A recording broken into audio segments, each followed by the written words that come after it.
Hello everybody, it's Mr. Q again. What's up? I hope you guys are staying safe and having fun.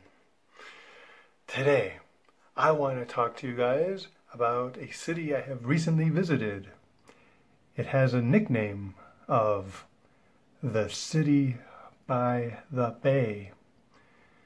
Do you guys know which American city has that nickname? The city by the bay? That's right, San Francisco.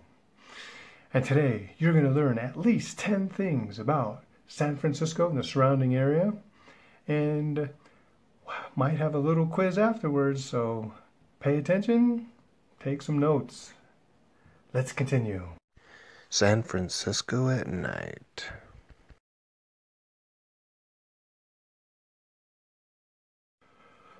Probably one of the most recognizable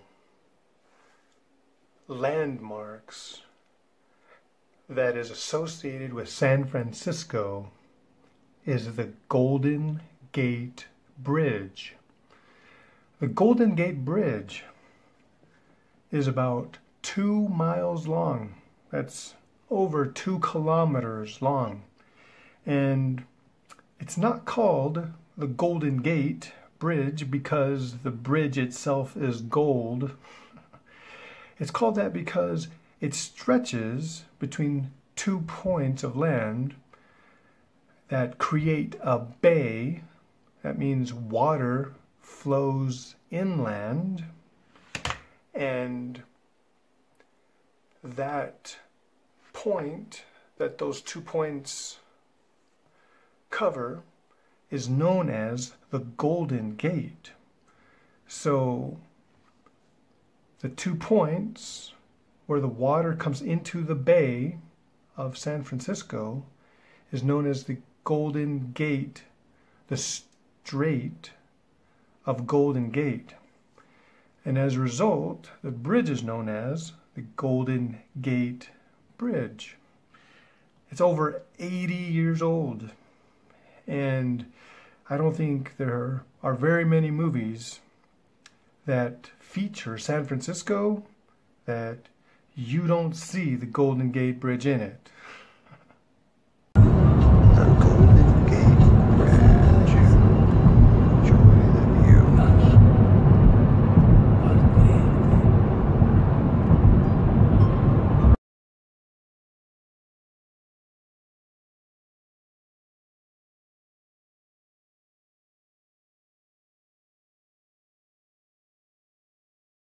Another famous landmark that is associated with San Francisco is Alcatraz.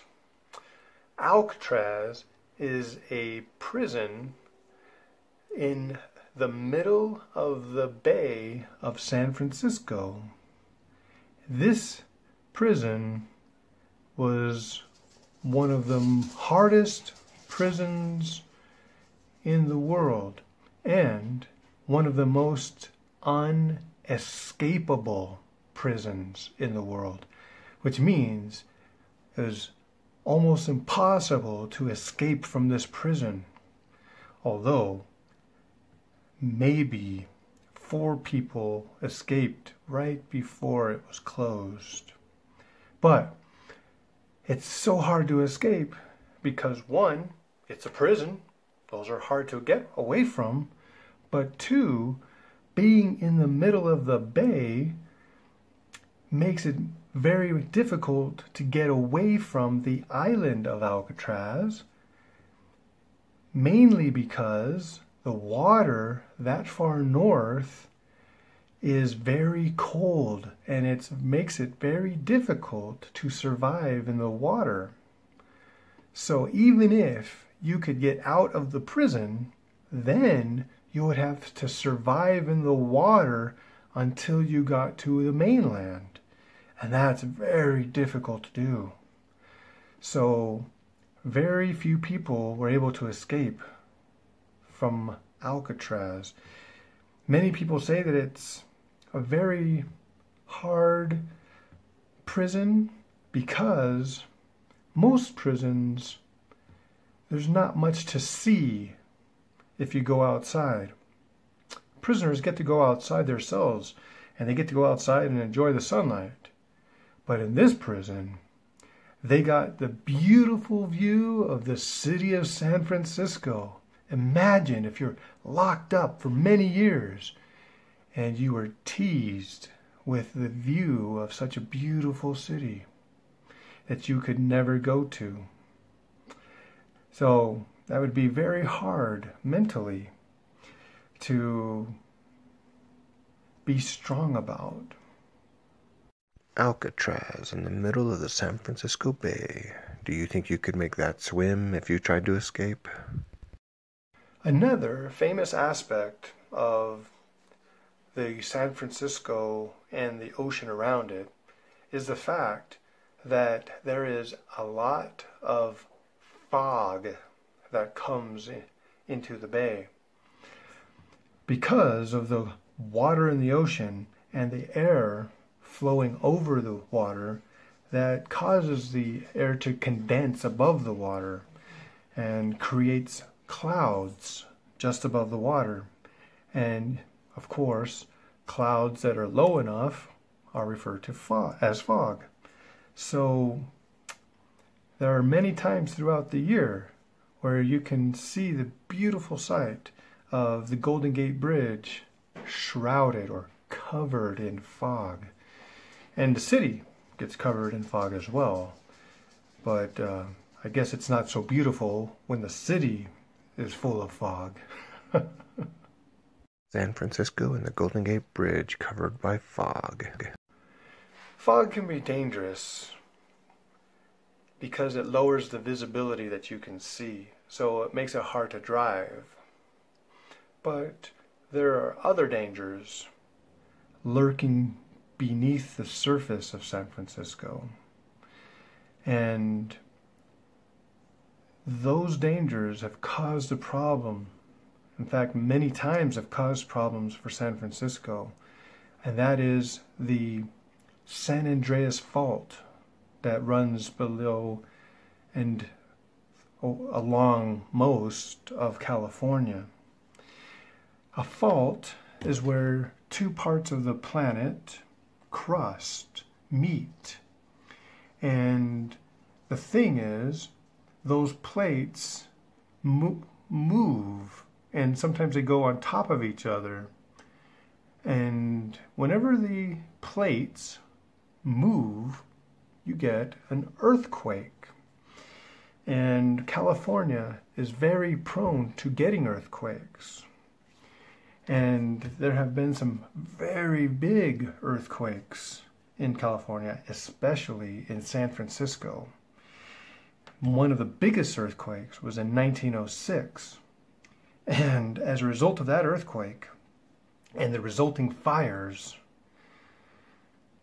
about 80% of the city was destroyed. In fact, that's not the first time that San Francisco has had problems with fires. In fact, in 1851, not very long before, there was another huge fire that destroyed half the city.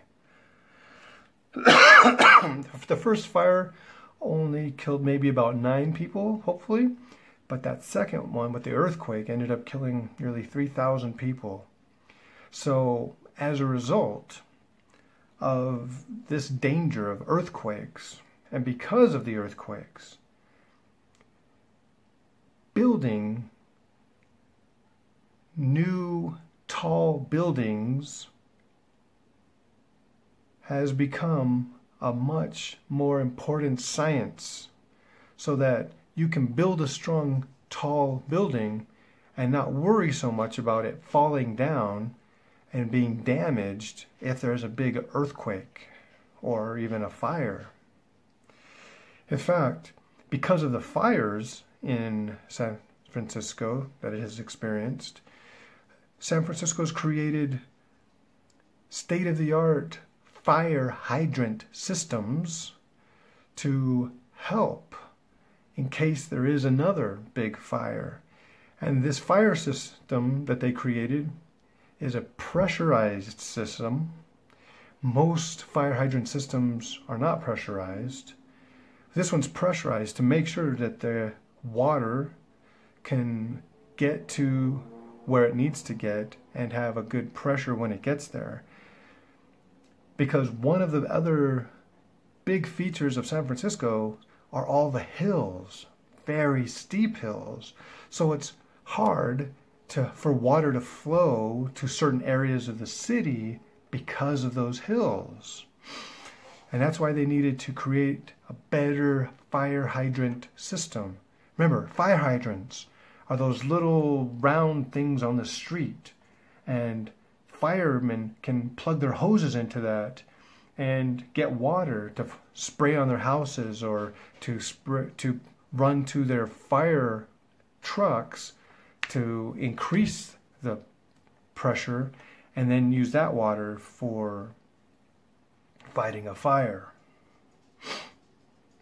So this is a very important upgrade that happened in San Francisco. Most cities don't have that. In fact, what's funny is many movies might show a car running over a fire hydrant, right? But most fire hydrants have a key on the top, and you have to turn that key to allow the water to flow up.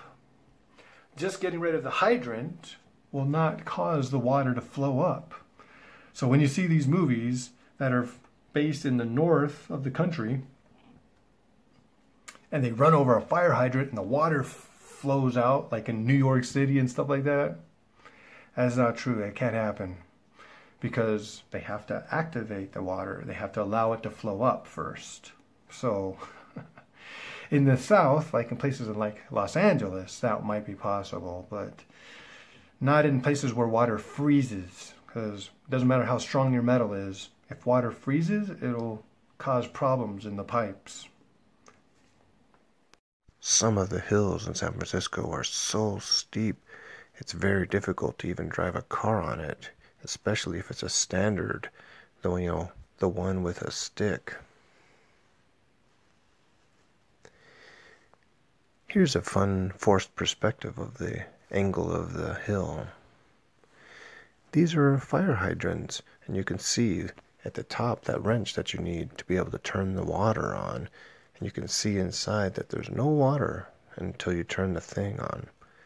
And here's a picture of the fires in San Francisco. Many people who go to San Francisco don't pass up the opportunity to go to Fisherman's Wharf.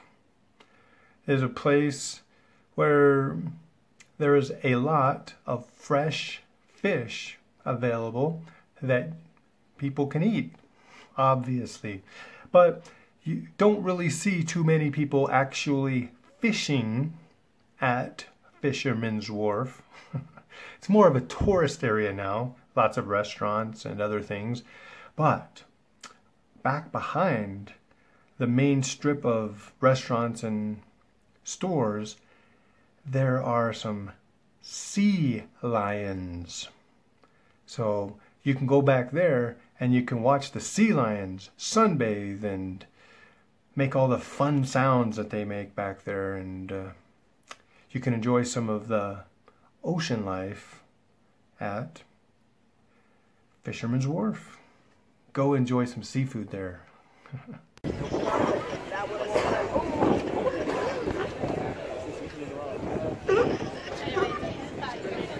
The sea lions during the day, and they're even there at night. And look how beautiful Fisherman's Wharf is at sunset.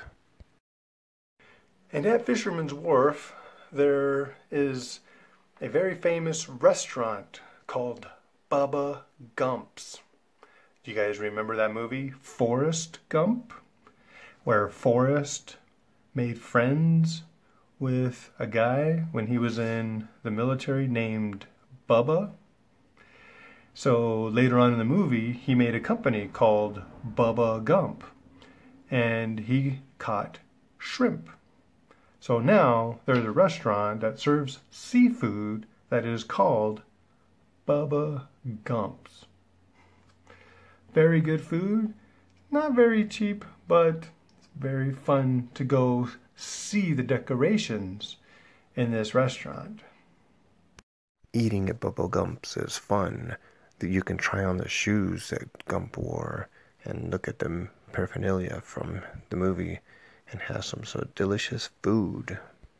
And the final place that people like to go when they visit San Francisco is a place near to San Francisco called Napa Valley. You've probably heard about it. There's another area called the Russian River Valley, but between these two areas, most people more commonly know about Napa Valley. And in case you don't know, Napa Valley is where there are many wineries where they make wine in California, grow grapes, ferment them, and then create all kinds of interesting varieties of wine that can be enjoyed throughout the world. So it's a very beautiful area of the state, not very far from San Francisco, not even an hour away, and very hilly.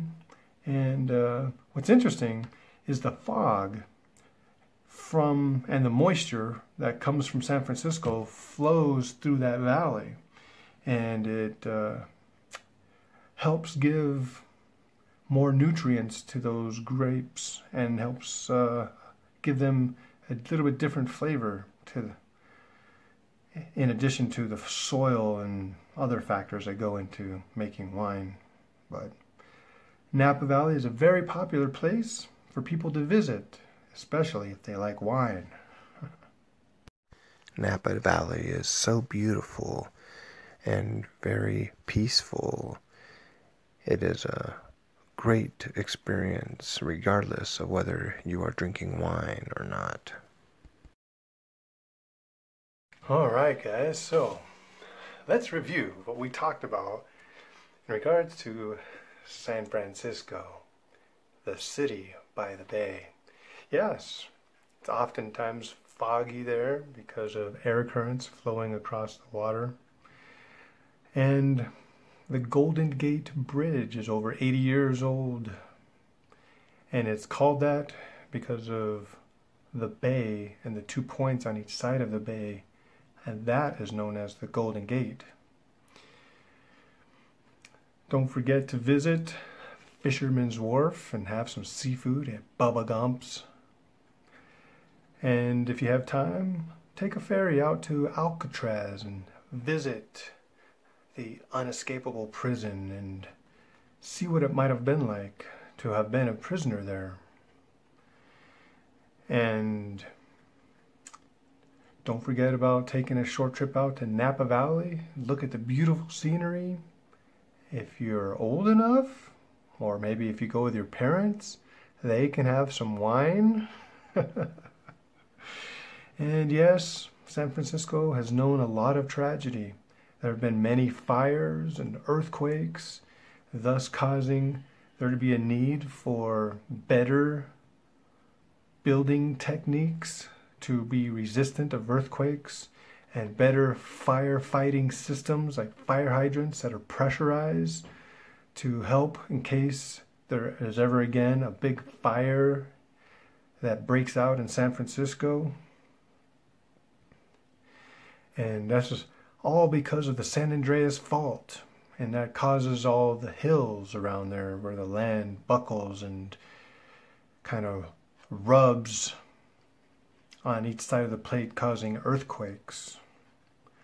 So most people don't worry about the disasters of the past and earthquakes in California and San Francisco. They go there because San Francisco, no matter if it's day or night, is a huge, beautiful city, and the people there are very interesting, and there are many, many types of people there. So feel free to visit if you can. Alright guys, what I need you guys to do for your homework today is write down at least 10 things about San Francisco that you remember, and share those things with your classmates and see what you guys have in common. Alright guys, that's it for me. You guys have a great day and stay safe and keep having fun. See you next time.